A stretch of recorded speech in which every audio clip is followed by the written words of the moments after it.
The marriage would last 7 days.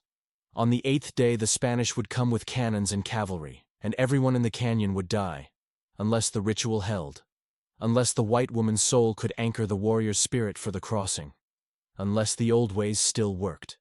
Catherine Brennan didn't believe in the old ways, but she believed in survival. And right now, survival meant standing beside an Apache warrior who looked at her like she was a curse wearing human skin, while an elder bound their wrists with blessed cord and spoke words in the Apache tongue that she'd never understand. 7 days until the battle. 7 days until she found out if the Apache beliefs about spirit marriages were superstition or salvation.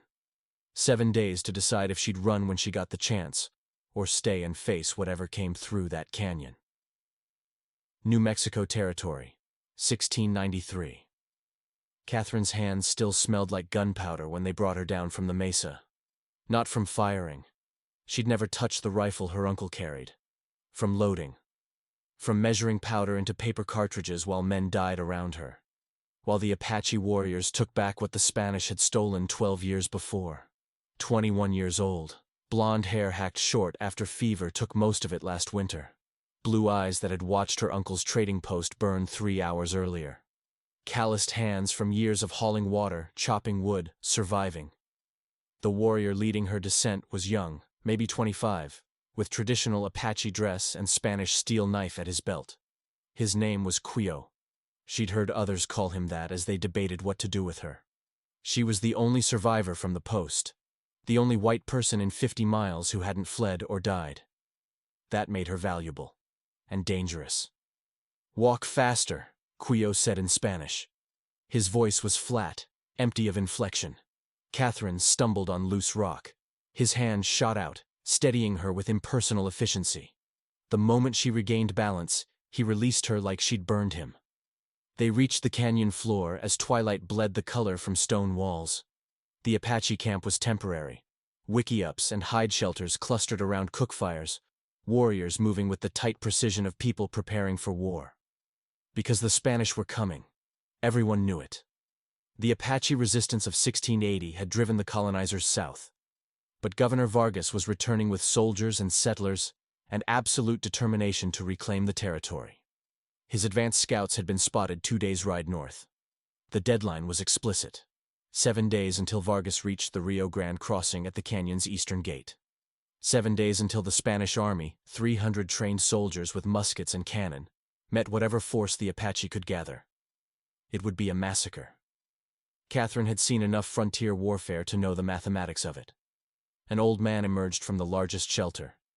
His face was a topographic map of deep lines, his eyes sharp despite clouded cataracts. He wore the ceremonial dress of a spiritual leader. Turkey feathers, painted symbols, shell beads that clicked softly as he moved. He spoke in Apache. Quio translated into Spanish. "The elder Nuvati says you are Catherine Brennan, niece of the traitor Marcus Brennan, who sold Spanish weapons to our enemies." "My uncle sold to anyone who'd pay," Catherine replied in careful Spanish. "Including Apache traders. He didn't care about sides." "He cared about silver," Quio said. "And when the Spanish paid better, he told them our movements, our weaknesses. 3 warriors died because of information he sold." Catherine's stomach twisted. She'd suspected. Her uncle had been a bastard and a drunk, but she'd never had proof of actual betrayal. "I didn't know." "Ignorance is not innocence," Nuvati said through Quio's translation. 3 deaths require justice. Normally we would kill you and consider the debt paid." Catherine forced herself to meet the old man's eyes. "Then do it. I won't beg." Something flickered across Nuvati's face. Surprise, maybe, or respect. He spoke again, longer this time. Quio's jaw tightened as he translated. "But these are not normal times. In 7 days, the Spanish come. We have 140 warriors. They have 300 soldiers. The canyon is defensible, but not impregnable. We will fight. Many will die. Perhaps all will die." "I don't see how killing me changes that," Catherine said. "The elder speaks of old ways," Quio continued, his voice strained with something between contempt and reluctant belief. "Before battle, Warriors must be spiritually prepared. A warrior's soul must be anchored so that if he falls, his spirit does not wander lost. His name must be spoken. His death must have witness. Traditionally, this is done through marriage ritual.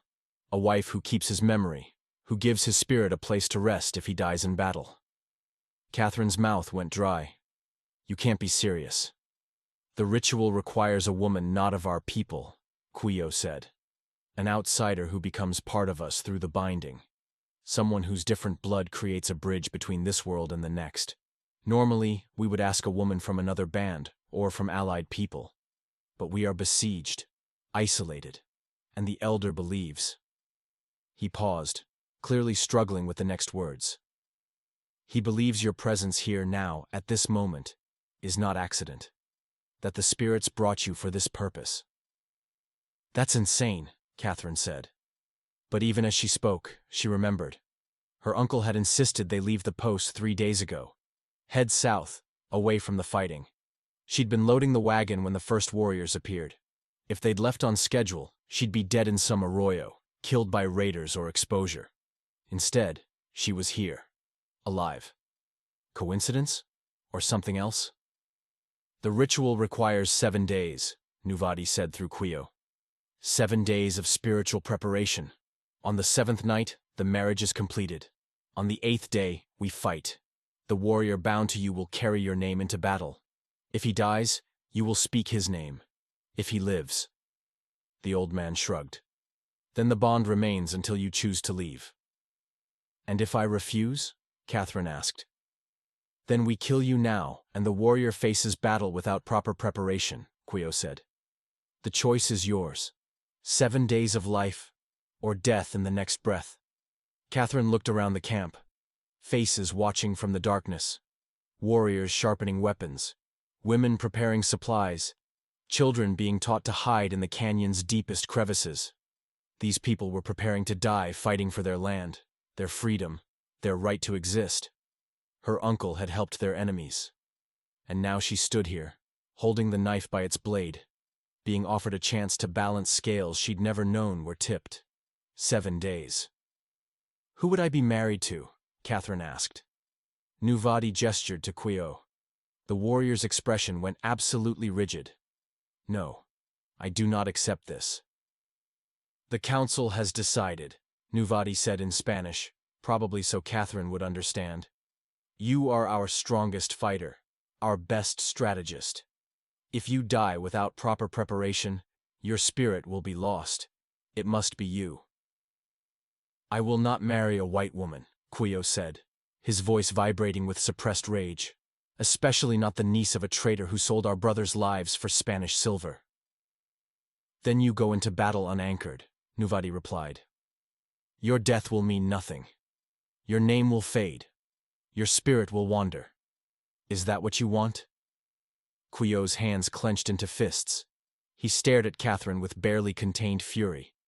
She stared back. I don't want this either. But I'll do it if it means something. Can you say the same? The silence stretched like bowstring tension. Finally, Quio spoke through gritted teeth. I agree to the ritual. But understand this, white woman. This is obligation, not choice. You will be my wife in name and spirit only.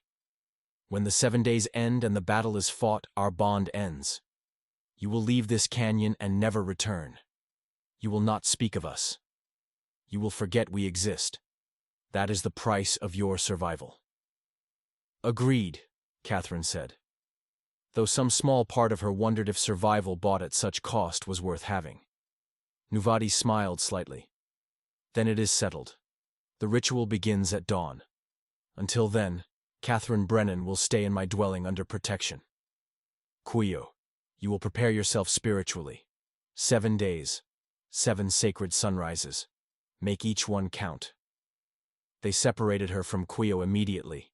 Catherine was taken to Nuvati's shelter, given food she couldn't taste, and left with an old woman named Taipa, who spoke no Spanish, but whose expression communicated clearly. You are being watched.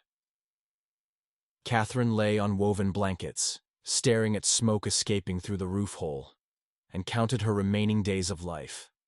7. 6. After dawn. It wasn't enough time to plan escape. Wasn't enough time to change anyone's mind. Barely enough time to understand what she'd agreed to. Tomorrow she'd be bound to a man who hated her. In a week she'd watch him ride into battle, possibly to die. And if he died according to the ritual's spiritual logic, she would be the one to carry his name forward. She touched the small knife hidden in her boot. Not for defense. These people could disarm her in seconds. For comfort. A reminder that she still had some control, even if it was just the choice of how she ended if things went completely wrong. Outside, someone was singing. Someone was a low, rhythmic chant in Apache, preparing warriors for the coming fight, preparing spirits for the crossing. Catherine closed her eyes and tried not to think about the fact that she was now part of that preparation. A piece on a board she didn't understand, playing a game whose rules made no sense. 7 days. She'd survived worse. Probably. Dawn came with ceremony. Catherine was woken before sunrise, led to the river by Taipa and 2 younger women.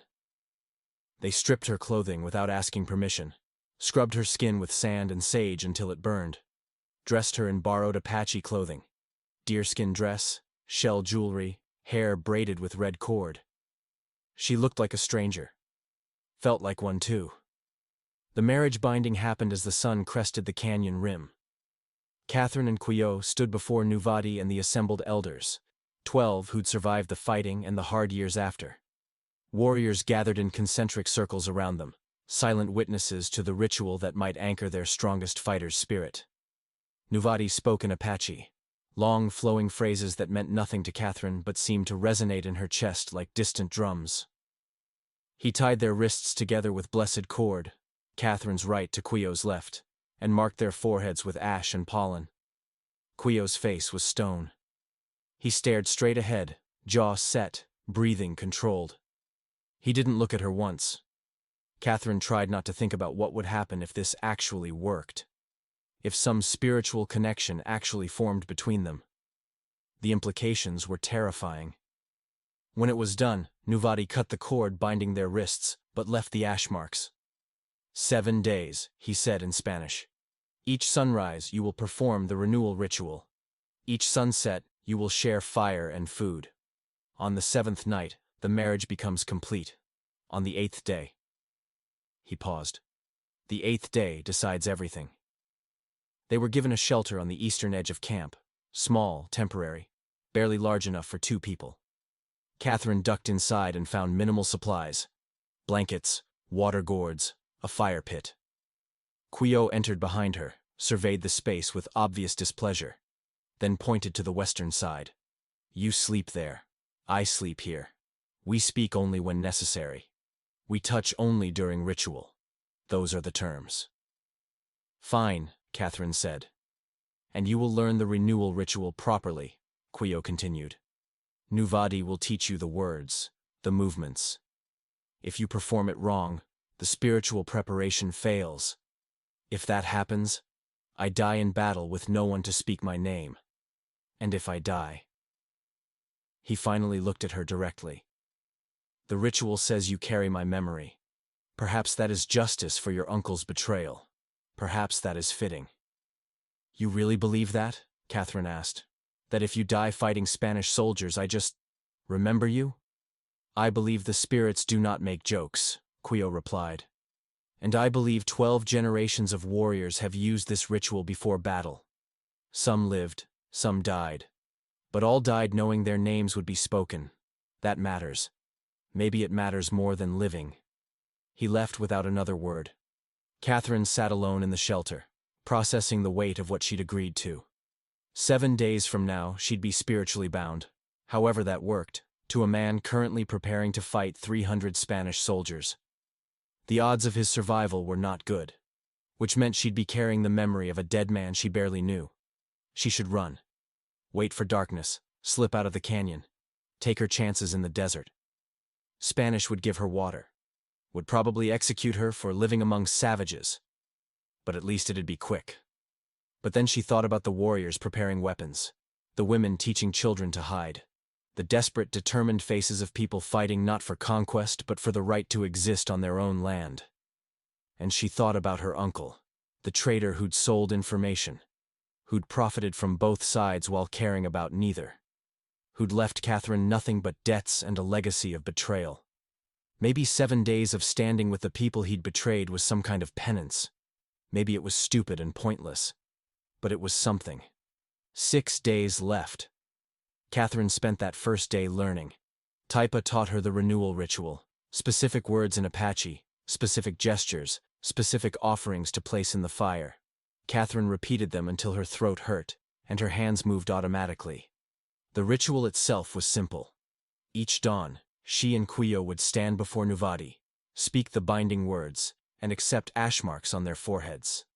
Each sunset, they'd share food from the same bowl, drink water from the same gourd. Symbolic unity, spiritual preparation. It felt like playing pretend with deadly consequences. That first sunset, Kuyo returned to their shelter with 2 bowls of cornmeal mush and roasted meat. He placed one bowl between them, sat on his side of the fire, and waited. Catherine understood. Shared food. Ritual requirement. She picked up the bowl, ate some, passed it to him. He ate without looking at it, passed it back. They continued in silence until the bowl was empty. "Thank you," Catherine said quietly. "This is not courtesy," Kuyo replied. "This is obligation. Do not mistake it for kindness." "I won't." He left again. Returned after full dark, lay down on his blankets with his back to her, and said nothing. Catherine lay awake, watching shadows dance on the hide walls, listening to the camp settle into uneasy sleep. 5 days left. The next morning, Nuvadi performed the renewal ritual. Catherine spoke the Apache words carefully, accepting the ash mark, maintaining the fiction that this spiritual marriage meant something. Kuyo's face remained impassive throughout, but his hand trembled slightly when Nuvadi touched his forehead. The only sign that maybe, possibly, he felt the weight of what they were doing. Afterward, Catherine was set to work with the women. Not as punishment, as integration. If she was bound to a warrior, she needed to understand the camp she was theoretically part of. She learned to grind corn, prepare hides, weave baskets from yucca fiber. The women were wary but not openly hostile. They watched her hands, judged her effort, occasionally corrected her technique with gestures when words failed. One woman, younger, maybe 19, spoke some Spanish. Her name was Chosposi. "Why you stay?" she asked while they worked. "White woman could run, could find Spanish, could leave us." "And go where?" Catherine replied. "Spanish hate me for living with Apache. Apache hate me for being white. At least here I'm useful for a week." Chosposi smiled slightly. "You understand. Good. Is better to be useful than loved." That night's shared meal was quieter. Kuyo seemed less rigid, though still distant. He asked one question. "You learn the ritual words?" "Yes." "Good. If you fail the renewal, the preparation breaks. I cannot afford that." "I understand." 4 days left. The third day brought news. Spanish scouts had been spotted at the northern pass. Vargas's advance column was moving faster than expected. The timeline was compressing. Maybe 6 days until battle. Maybe 5. Panic rippled through camp, quickly suppressed. Warriors increased training. Women accelerated preparations. Children were sent to the deepest canyon caves with enough supplies to hide for weeks if necessary. That night, Kuyo returned to their shelter earlier than usual, agitated. He paced the small space like a caged animal. "The scouts were closer than expected," he said without preamble. "Vargas is pushing hard. He wants to reach the river gate before we're fully prepared." "Can you hold the canyon?" Catherine asked. "If the spirits favor us, if the ritual works, if 100 other things go right." He stopped pacing, looked at her directly for the first time with something other than hostility. "Do you pray, white woman?" "Sometimes." "Then pray the ritual is not just old ways forgotten. Pray that binding my spirit to yours actually means something. Because if it does not—" He trailed off. "Then a lot of people die," Catherine finished. "Yes." They shared the evening meal in heavy silence. When Quio left, Catherine noticed he took his weapons with him. Bow, knife, war club. He didn't return that night.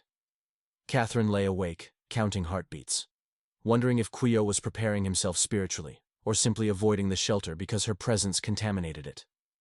3 days left. The fourth morning's renewal ritual felt different. Heavier. Nuvati marked their foreheads with deliberate care, spoke the binding words with extra emphasis. His clouded eyes focused on Catherine as he finished. "You feel it?" he asked in Spanish. "Feel what?" "The connection. The ritual is taking hold. Your spirits are beginning to align." Catherine wanted to say no, wanted to dismiss it as old man's wishful thinking. But there was something. A faint pressure in her chest, an awareness of Quio's location even when she couldn't see him. Probably imagination. Probably stress. Probably. That afternoon, Spanish riders appeared at the canyon's northern approach. 3 of them, bearing Vargas's banner, demanding parley. Catherine watched from a distance as Quio and 3 senior warriors rode out to meet them. The conversation was short, heated. The Spanish offered terms: surrender the canyon, swear loyalty to the Spanish crown, accept priests and soldiers. In return, no massacre, just subjugation. Quio's response was visible even from Catherine's position, a gesture of absolute refusal. The Spanish riders retreated. The deadline was now explicit: 4 days. Then attack. That night, Quio returned grim-faced. "They will come at dawn in 4 days, full force.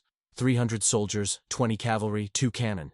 We have 140 warriors, knowledge of terrain, and desperation." "And the ritual," Catherine said quietly. "Yes, and the ritual." He looked at her, really looked at her, for the first time since they'd been bound. "I do not know if you are salvation or damnation, but we are committed now. There is no stepping back." "I know." 2 days left, until the 7th night. 2 days until the marriage became complete, whatever that meant spiritually. 2 days until Catherine had to decide if she believed in any of this, or if she was just playing along with elaborate theater while real death approached. The 5th day brought more Spanish scouts, closer this time, testing defenses, mapping approaches, counting warriors. Arrows drove them back, but everyone knew the main force was gathering, preparing. The canyon became a fortress. Warriors practiced defensive positions. Women moved supplies to protected areas. The entire camp mobilized with the precision of people who'd been here before, who knew what Spanish conquest meant. Catherine worked alongside them, grinding corn, hauling water, doing whatever needed doing. Chosposi showed her how to prepare arrow shafts, how to bind flint heads, not because Catherine would fight, but because more hands meant more preparation. "You are different now," Chosposi observed. "First day, you look like prisoner. Now you look like part of us." "Is that allowed?" Catherine asked. "After the ritual? After binding to Quio? You are part of us. Whether we like it or not. Whether you like it or not." That evening's shared meal lasted longer. Quio asked questions about Catherine's life before the post, about her family, about how she'd ended up in New Mexico territory. She answered honestly: dead parents, uncle who needed unpaid labor, nowhere else to go. "So you are also prisoner," Quio said. "Just different cage." "Yes." He was quiet for a moment. "I am sorry about the ritual. Sorry you were forced into it. But I am not sorry it is you. Other white women might have run by now. Might have broken the binding. You stay. You work. You keep your word, even when you gain nothing from it." "I gained survival," Catherine pointed out, "for 7 days. After battle, survival is not guaranteed. You know this." He met her eyes. "You could have demanded we let you go when Spanish came. Demanded protection. Could have betrayed our positions for your freedom. You did not." "Would you have in my place?" Catherine asked. Quio thought about it. "I do not know. Perhaps, perhaps not. But you did not. That matters." 1 day left until the 7th night. The 6th day was controlled chaos. Final preparations. Warriors received blessing from Nuvadi and other spiritual leaders. Women sang traditional songs. Children were given final instructions about hiding. Catherine felt the countdown in her bones now. That strange pressure in her chest had intensified. A constant awareness of Quiyo's location, his emotional state. When he was tense, she felt it. When he relaxed briefly, she felt that too. Either the ritual was working or she was losing her mind. Probably both. The 6th sunset meal was different. Quiyo brought not just food, but Spanish wine, looted from a supply wagon months ago, saved for a special occasion. Tomorrow is the 7th night, he said, pouring 2 small cups. Tomorrow the ritual becomes complete. I do not fully understand what that means. Nuvadi says our spirits will be fully bound, that you will carry my name into battle, that if I fall, my death will have meaning. Do you believe it? Catherine asked. I believe in what I have seen, Quiyo replied. I have seen warriors perform this ritual and fight with courage knowing their names would be spoken. I have seen them face death without fear, because they knew their spirits would not wander. I have seen them die well. He paused. I have also seen warriors bound in ritual die badly. The ritual is not protection. It is just preparation, a way to face what comes. And tomorrow night completes it. Yes, there will be ceremony. We will speak vows, share blood, become fully bound in spirit, if not in body. He looked at her steadily. You can still refuse. You can leave tonight. We will not stop you. But if you stay for the 7th night, you are committed. The bond cannot be broken until after the battle, or until one of us dies. Catherine thought about running, about taking her chances in the desert, about finding Spanish and accepting whatever fate they offered. Then she thought about Chosposi teaching her to prepare arrows, about Taipa patiently correcting her corn-grinding technique, about warriors who treated her with wary respect because she'd kept her word, about Quiyo, who'd started as her captor and somehow become something more complicated, not quite friend, not quite husband, but partner in survival. I'll stay, Catherine said. I'll complete the ritual. Quiyo's expression flickered.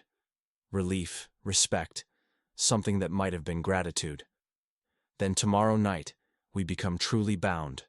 And the day after. He didn't finish. Didn't need to. The day after, the Spanish would come. And everything would be decided. 0 days until the 7th night. The 7th day dawned clear and cold. Catherine performed the morning renewal ritual in a kind of trance, speaking the Apache words without thinking, accepting the ash marks, feeling that pressure in her chest intensify with each passing moment. The camp was silent, waiting. Warriors checked weapons for the last time. Women finished final preparations. Everyone knew, tomorrow at dawn, 300 Spanish soldiers would attempt to force the canyon. And tonight, the final ritual would happen. The one that supposedly bound spirits completely. Catherine spent the day working mechanically, grinding corn, hauling water, helping wherever needed. But her mind was elsewhere. On the coming battle. On Quiyo's chances of survival. On what it meant to have your spirit bound to someone else's. Late afternoon, Taipa found her. The old woman spoke in Apache, then switched to awkward Spanish. Come. Prepare for ceremony. Catherine was taken to the river again, scrubbed clean, dressed in ceremonial clothing, finer than before, decorated with intricate beadwork and shell jewelry. Her hair was braided with eagle feathers and red cord. You are beautiful, Chosposi said in Spanish, like brides should be. This isn't a real wedding, Catherine replied. Spirits do not care about real and not real. You speak vows tonight, spirits hear vows. You share blood, spirits recognize blood. Real enough. As sunset approached, Catherine was led to the ceremonial area, a cleared space at the canyon's center, where a large fire already blazed. The entire camp gathered in circles around it. Warriors in full ceremonial dress. Women singing low, rhythmic chants. Children watching from behind their mothers. Quio waited by the fire. He wore traditional warrior dress, deerskin, feathers, body paint marking him as a spiritual fighter. His face was composed, but his eyes tracked Catherine as she approached. They stood together before Nuvadi, who began speaking in flowing Apache. The ceremony was long, complex, involving offerings to the fire, blessed water sprinkled on their heads, sacred cornmeal marking their hands. Then came the vows. Nuvadi spoke a phrase in Apache. Quio repeated it, his voice strong and clear. Then Catherine, with Nuvadi coaching her through the pronunciation. I bind my spirit to yours. I anchor my life to yours. I walk beside you in this world and the next. I defend what you defend. I honor what you honor. Until the battle is complete and the debt is paid. Quio's response. I accept your binding. I carry your name. I give you my word that if I fall, my death will have witness, until the battle is complete and the debt is paid. Then came the blood-sharing. Nuvadi used an obsidian blade to cut Catherine's palm, then Quio's. Their hands were pressed together, blood mingling while Nuvadi wrapped blessed cord around their wrists. Catherine felt something shift. A definite, undeniable sensation, like a door opening between their minds. She could feel Quio's heartbeat, could sense his fear and determination, could feel the weight of responsibility he carried. Quio's eyes widened. He felt it too. Nuvadi smiled slightly. The binding is complete. Your spirits are now one unit, warrior and witness, blade and memory. Tomorrow, you fight. Tonight, you rest in the knowledge that death will not be meaningless. The ceremony ended with singing, the entire camp joining in traditional battle songs. The sound was haunting, powerful, a declaration of defiance against the coming dawn.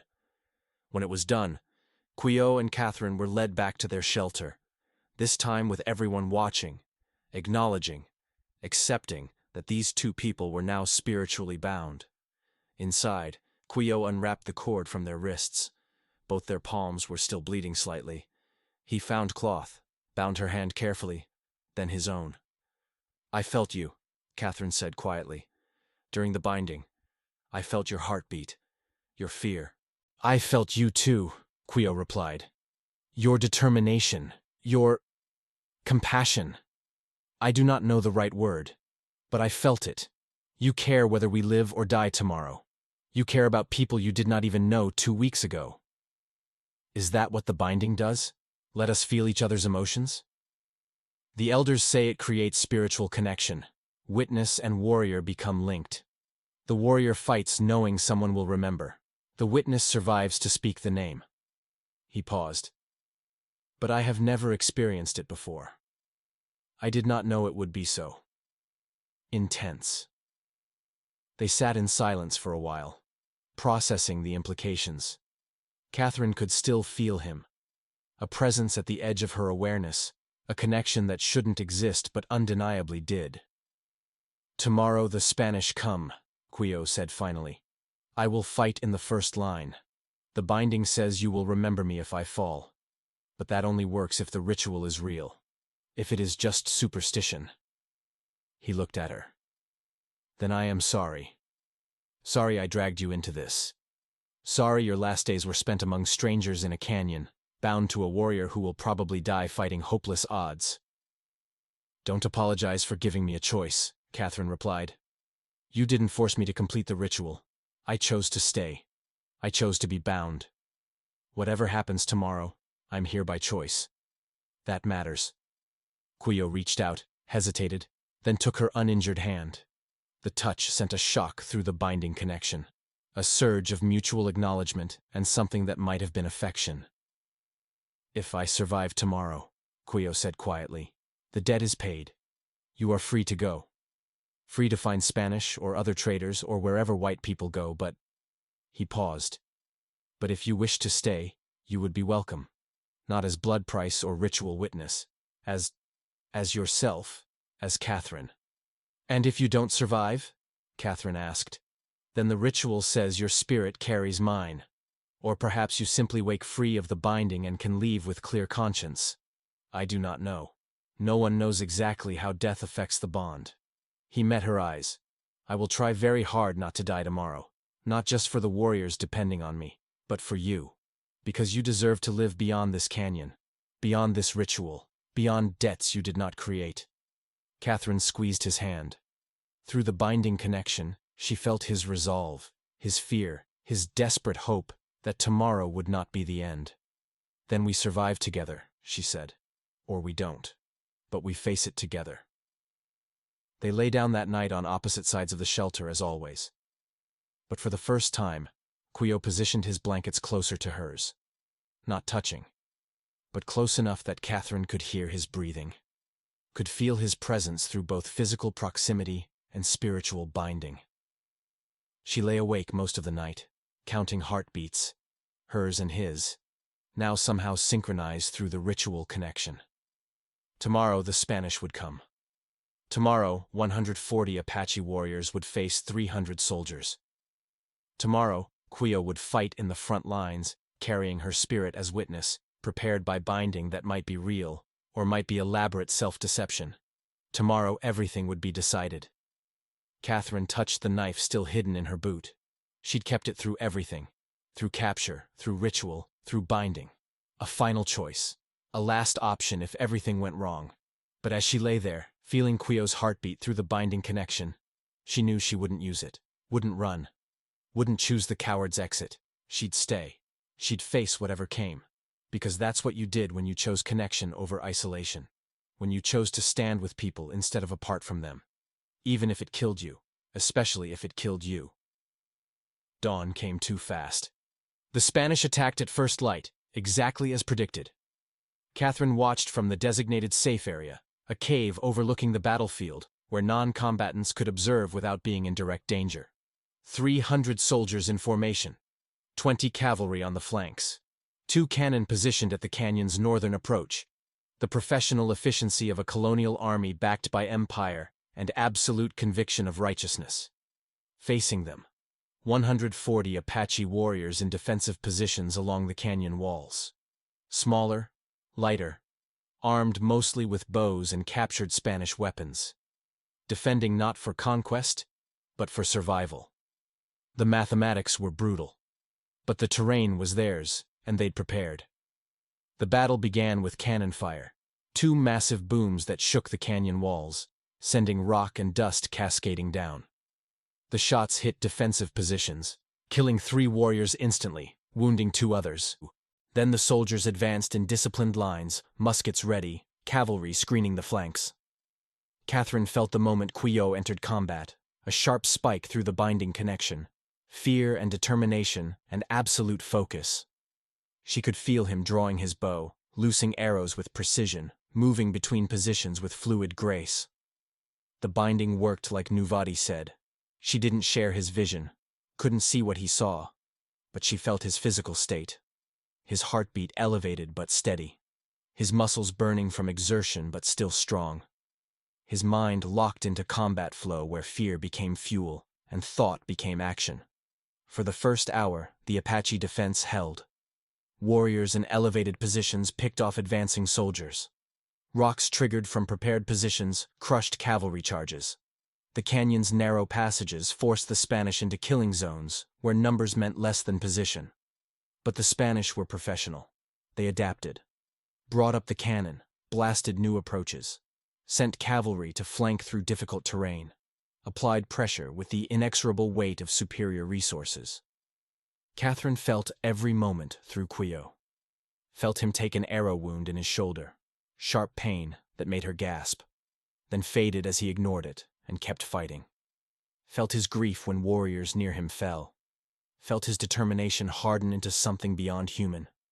The spiritual witness working, pulling strength from the binding, from her presence, from the ritual that connected them. 3 hours into battle, the Spanish broke through the first defensive line. Warriors fell back to secondary positions. The canyon was designed for layered defense, but each retreat meant giving ground, meant closer to the caves where families hid, meant less room for maneuver. Catherine watched Kuyo through others' eyes, couldn't see him directly but saw warriors pointing, heard his name shouted in commands. He'd become the battle's focal point, directing defense, moving between positions, his presence keeping the line from collapsing entirely. The binding connection pulsed with his exertion. Exhaustion building but not breaking. Pain from multiple wounds, arrow in shoulder, slash across ribs, bruised left leg, but still fighting with undiminished intensity. The ritual was working. It had to be. No normal human could fight like that, wounded and exhausted but somehow still standing, still leading, still refusing to fall. Then Catherine felt something change through the binding. A shift in Quio's emotional state, from defensive determination to desperate realization. She couldn't see what he saw, but she felt his horror. The Spanish had brought up both cannon to the narrow pass, were preparing to blast through the final defensive position. If those cannon fired at close range into compressed warrior positions, the battle would end in massacre. Quio was moving before Catherine consciously understood why. She felt his decision crystallize, felt him grab 3 other warriors, felt them sprint along a narrow cliff path invisible to Spanish observers, felt them circle behind the cannon positions. It was suicide. 4 men against 20 soldiers protecting the artillery. But if they didn't neutralize those cannon, everyone died. All the warriors, all the families, everyone. Catherine's hands clenched as she felt Quio's heartbeat spike. Felt him drop from the cliff onto the first cannon position. Felt him fight with animal ferocity. Knife and war club, no room for arrows, just brutal close combat. 1 soldier down. 2. 3. But more coming. The second warrior with Quio fell. Catherine felt Quio's grief spike through the binding. Then the third warrior fell.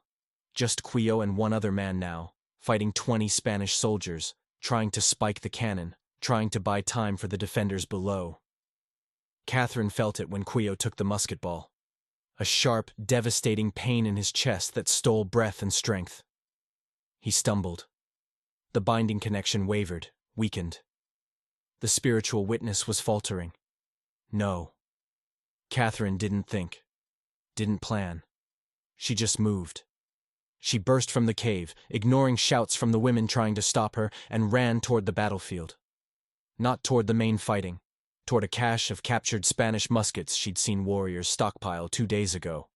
Her hands remembered loading from years watching her uncle. Powder, wadding, ball, ram, prime the pan, cock the hammer. She ran toward the cannon position, angling for a clear shot.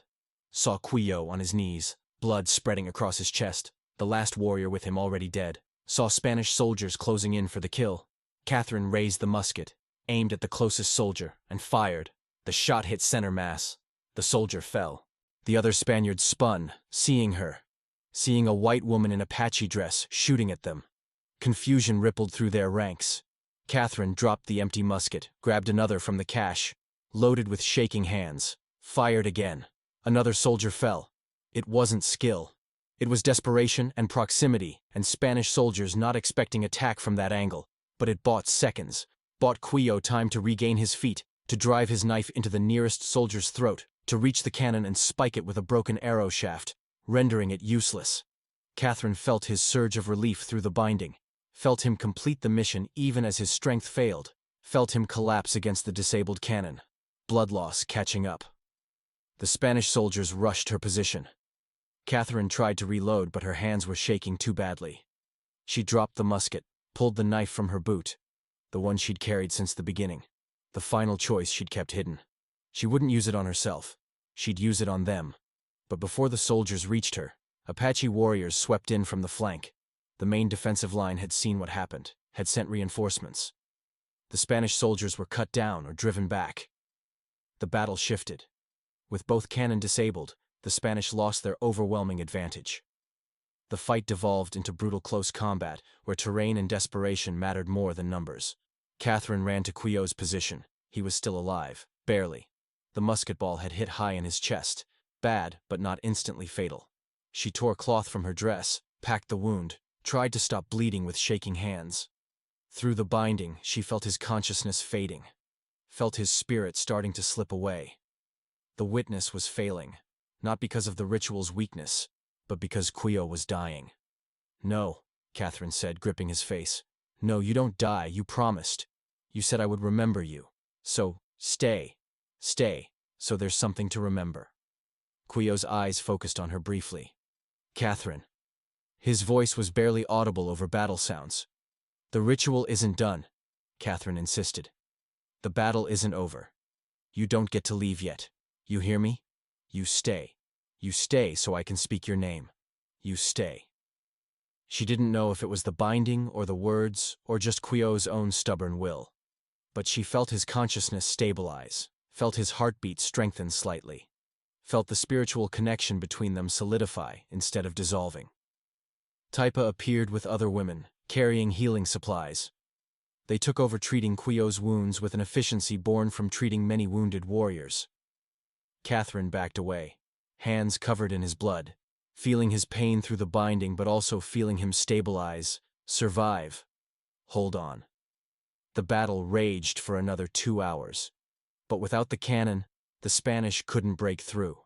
And as their casualties mounted, as the Apache warriors fought with the desperation of people defending their last refuge, the Spanish formation began to waver. By mid-afternoon, the Spanish retreated. Not routed, they were too disciplined for that, but a strategic withdrawal, pulling back to reassess. They'd lost nearly 80 men, including both artillery crews. The Apache had lost 37 warriors, devastating casualties for both sides. But the canyon held. The defense had worked. Catherine sat beside Cuyo as healers worked on him. The binding connection told her he'd survive. The chest wound was serious but not fatal if properly treated. He'd live. Which meant, according to the ritual, she would speak his name in honor, not in mourning. As sunset approached and the Spanish made no sign of attacking again, Nuvadi came to where Catherine sat. "The binding held," the old man said in Spanish. "You witnessed him. He carried your spirit into battle, and when he faltered, you came to him. This is how the ritual is meant to work, not one protecting the other, but both strengthening each other." "I didn't know what else to do," Catherine said. "I felt him dying through the connection. I couldn't just sit there and watch." "You were not supposed to sit," Nuvadi replied. "The witness is not passive. The witness holds the warrior to life when death calls. You held that line today. Many warriors saw. Many will remember." That night, as wounded were treated and dead were honored, Catherine stayed with Cuyo.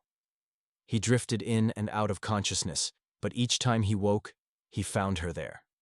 And through the binding, she felt his presence stabilize, strengthen, begin the long process of healing. 3 days later, Spanish scouts appeared again. But this time they carried a parley flag. Vargas wanted to negotiate. The meeting happened at the canyon's northern approach. Cuyo insisted on attending despite his wounds, or perhaps because of them. The wrapped bandages and visible injuries made a statement. "We can hurt you. We did hurt you. And we'll keep hurting you if you force us." Catherine went with him. She was part of the delegation now, like it or not. The white woman who'd fought beside the Apache, who'd disabled a cannon, who'd become living symbol of the fact that not all white people supported Spanish conquest. Vargas was a career military man, efficient, practical, unburdened by the fantasy that easy victory was possible here. He looked at the canyon fortifications, at the weary but unbroken warriors, at Catherine standing beside Cuyo, and made a calculation. "Terms," he said in Spanish. "The crown requires some acknowledgement of authority, but I am authorized to offer accommodations. You maintain this canyon and adjacent territories. You govern yourselves internally. You provide nominal tribute, minimal, largely ceremonial. In return, no further military action. The crown recognizes your autonomy within defined boundaries." It wasn't freedom, but it was survival. And it was more than anyone had expected. The Apache leaders met for 2 days to debate the terms. Some, like the warriors who'd fought at the canyon, wanted to keep fighting, keep pushing, reclaim more territory. Others, like the elders who remembered the full extent of Spanish power, knew this was the best offer they'd get. In the end, they accepted. with modifications, conditions, and the explicit understanding that if Spain broke these terms, the agreement was void. The treaty was signed 1 week after the battle. Catherine stood beside Cuyo during the ceremony, still bound to him by ritual, even though the battle was technically over. That night, Nuvadi came to their shelter. The battle is complete. The debt is paid. The binding can now be released if both parties agree. Cuyo looked at Catherine. Through the connection, she felt his conflict, relief at duty fulfilled, but also reluctance to sever what they'd built. The ritual bond can be released, Nuvadi continued. But there is precedent for keeping it. Some warriors and witnesses choose to maintain the spiritual connection. It becomes different. Not obligation, but choice. Not ritual, but relationship. What happens if we keep it? Catherine asked. Then you remain spiritually linked, Nuvadi replied. You will always feel each other's presence. Distance makes it weaker, but never severs it completely. It is permanent bond by choice, instead of necessity. And if we release it? Cuyo asked. Then you separate cleanly. No lingering connection. Free to pursue different paths without spiritual attachment. The old man paused. Either choice is honored. There is no shame in separation after shared duty. But there is also no shame in choosing to maintain what the ritual created. Nuvadi left them to decide. Catherine and Cuyo sat in silence for a long time. The binding connection pulsed between them.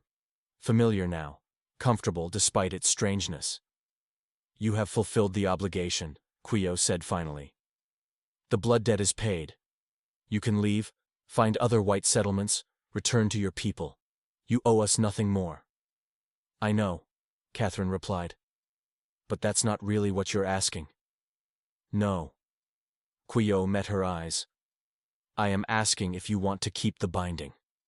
Not because ritual demands it. Because you choose it. Choose. Me.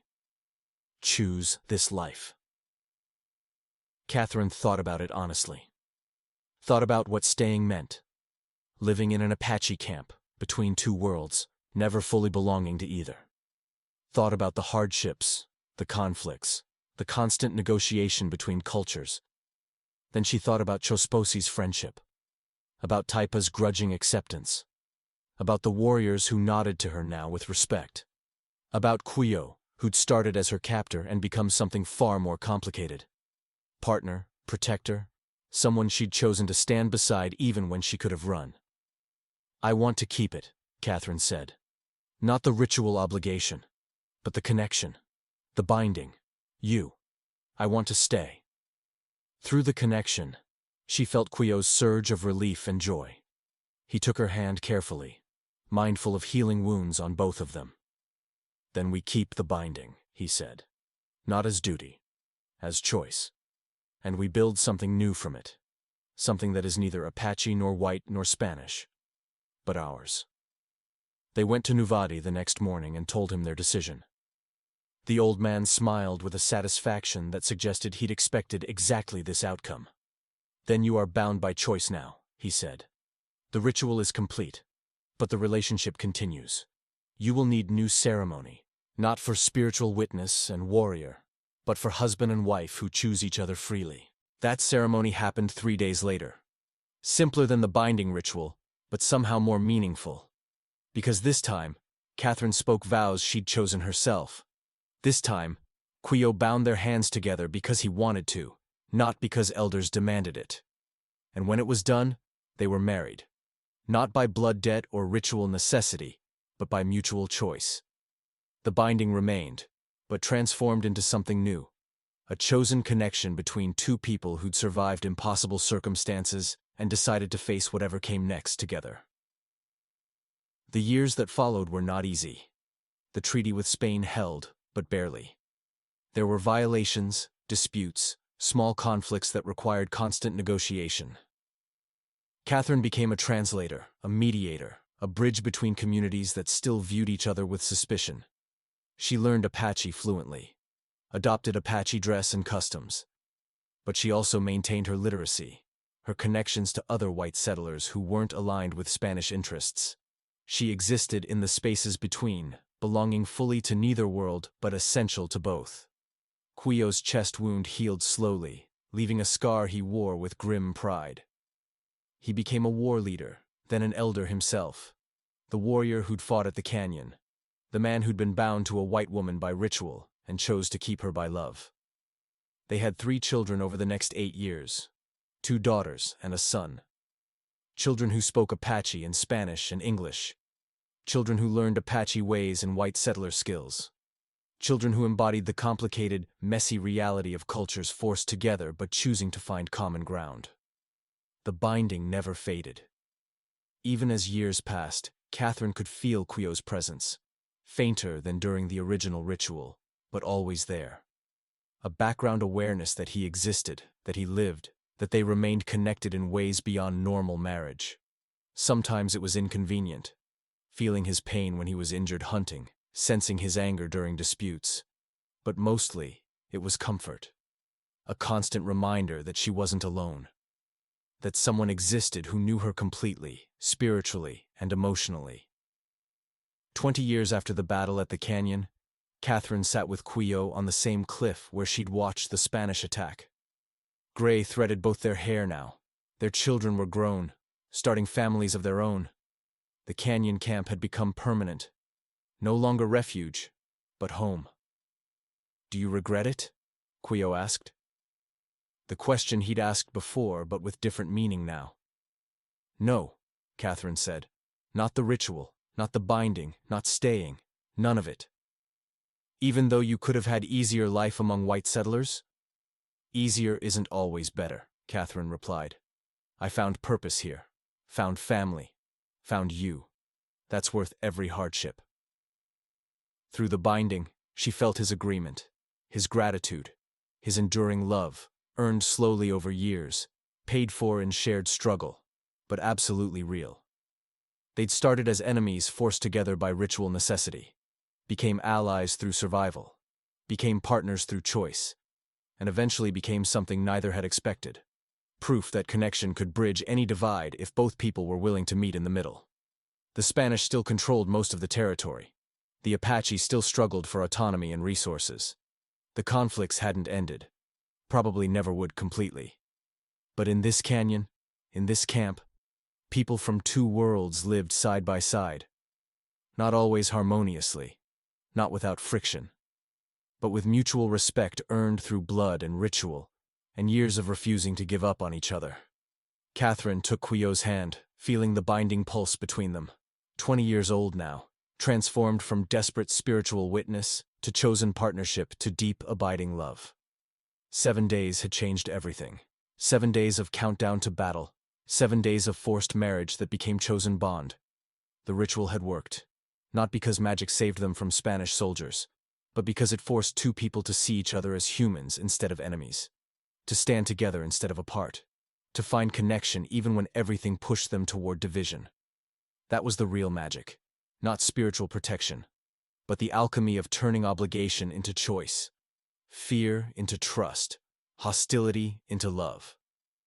The canyon camp continued below them, children playing, adults working, families living. Proof that survival was possible, that bridges could be built even between the most divided communities.